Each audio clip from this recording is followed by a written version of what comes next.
ഞാൻ എൻ്റെ ഫേസ്ബുക്കിൽ തന്നെ എഴുതിയിട്ടുള്ളത് പ്രവചനം പ്രതീക്ഷിച്ചാലും ഇതിലേ വരരുത്, എനിക്ക് എൻ്റെ ഭാവി പോലും പ്രവചിക്കാൻ കഴിയില്ല. പക്ഷെ എല്ലാവരും വിചാരിച്ചിരിക്കുന്നത് ഇതൊരു പ്രവചനമാണെന്ന്. ഒരു പെൺകുട്ടിയുടെ വിവാഹത്തിന്റെ മുഹൂർത്തം എടുക്കാൻ അവരുടെ അച്ഛനും അമ്മാവനും 2 ചിറ്റപ്പന്മാരും കൂടി എന്നെ കാണാൻ വന്നു. എന്നിട്ട് അപ്പം നമ്മൾ മുഹൂർത്തം എടുക്കും, ഒരു ദിവസം എടുത്തു. അപ്പൊ സ്വാഭാവികമായിട്ടൊരു ചോദ്യം ചോദിക്കും, അന്ന് കുട്ടിക്ക് പീരീഡ്സ് ഉണ്ടോ? കാരണം എന്താ, ക്ഷേത്രത്തിൽ വെച്ച് നടക്കുന്ന അതാണ്, അല്ലെങ്കിൽ ഈ ശുഭകരമായ കാര്യങ്ങൾ പീരീഡ്സ് ഉള്ള സമയത്ത് നടത്തിക്കൂടാ എന്നുള്ളൊരു കാര്യമുണ്ടല്ലോ. അപ്പൊ സ്വാഭാവികമായിട്ട് ഞാൻ ചോദിച്ചു, 13-ാം തീയതി നല്ല മുഹൂർത്തമാണ്, പക്ഷെ അന്ന് കുട്ടിക്ക് പീരീഡ്സ് ആണെന്ന് ഒന്ന് വിളിച്ചു ചോദിക്കൂ എന്ന് പറഞ്ഞു.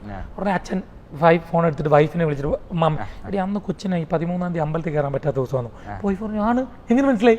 അത് ഹരിപത്ര അവർ പറഞ്ഞു. അപ്പൊ ഇതെല്ലാവരോടും നമ്മൾ ചോദിക്കുന്നത്, വരുന്ന മുഴുവൻ എടുക്കുന്ന ആളുകളോട് ചോദിക്കുന്ന ചോദ്യം. പക്ഷെ അവരെന്ത് ചെയ്തു, അവരവിടെയുള്ള പെണ്ണുങ്ങളോട് പറഞ്ഞു, ഇയാൾ എന്തൊരു മനുഷ്യരാണ്, മോളുടെ 13-ാം തീയതി പീരീഡ്സ് ആണെന്നുള്ളത് വലിയ പ്രവചനം. അപ്പൊ പുള്ളിയോട് തന്നെ പറഞ്ഞു, ഇതാണ് ഇതിനകത്തെ ഒരു സംഭവം.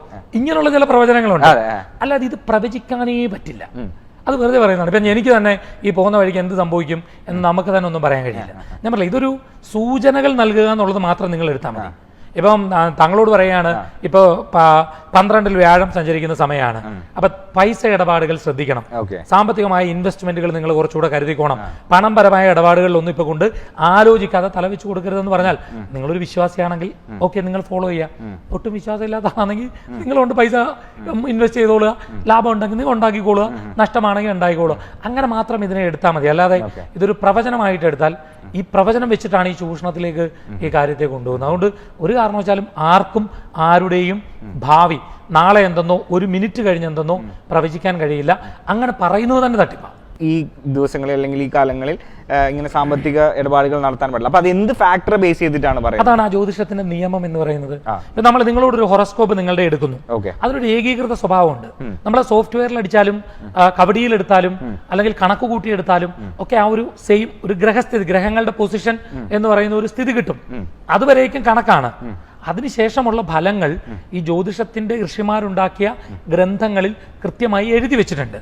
അതേ പറയാൻ വഴിയുള്ളൂ. അപ്പൊ ഞാൻ പറയില്ല, അതൊരു സയൻസിന്റെ കണ്ണുകൊണ്ട് ഇത് എങ്ങനെ പറയുന്നു എന്താണെന്ന് ചോദിച്ചാൽ ചിലപ്പോൾ നമുക്കത് മറുപടി കൊടുക്കാൻ കഴിയില്ല. പക്ഷെ ഒരു വിശ്വാസിനെ സംബന്ധിച്ചിടത്തോളം അവരോട് ഇത് പറയുമ്പോൾ അതാ ഞാൻ പറഞ്ഞത്, ശ്രദ്ധിക്കുക എന്നുള്ള അർത്ഥം. ഇപ്പം അതിലിപ്പോൾ എത്രത്തോളം മനസ്സിലാക്കാൻ കഴിയുമെന്നറിയില്ല. ഓരോ ഭാവങ്ങൾ കൊണ്ട് ചിന്തിക്കേണ്ടുന്ന കാര്യങ്ങൾ ജ്യോതിഷത്തിൽ എഴുതി വെച്ചിട്ടുണ്ട്, 12 ഭാവങ്ങൾ എന്നുള്ള അർത്ഥത്തിൽ. അപ്പൊ ഇപ്പൊ ഒരു സ്വർണം ഒരാളൊരു പ്രശ്നം അല്ലെങ്കിൽ സ്വപ്നം കാണുന്ന എന്തെന്നുള്ള പ്രശ്നം വന്നാൽ അതിൽ നിൽക്കുന്ന ഗ്രഹത്തെ സംബന്ധിച്ച് പറയണമെന്നാ. ചിലപ്പോൾ അത് കറക്റ്റ് ആയിരിക്കും, ചിലപ്പോൾ തെറ്റായിരിക്കും. അത്രേ ഉള്ളു കഥ. അല്ല, അതിനെ ഒരു സയൻസിന്റെ കണ്ണുകൊണ്ട് കാണാൻ പോയാൽ പറ്റത്തില്ല. ചിലപ്പോൾ ഈ ജ്യോതിഷം നമുക്ക് പ്രൊഫഷണൽ ആയിട്ട് ഇത് പഠിക്കാൻ പറ്റുമോ? സംസ്കൃതങ്ങളിലൊക്കെ ഉണ്ട്, PG ഉണ്ട്, PhD എടുക്കുന്നവരുണ്ട്.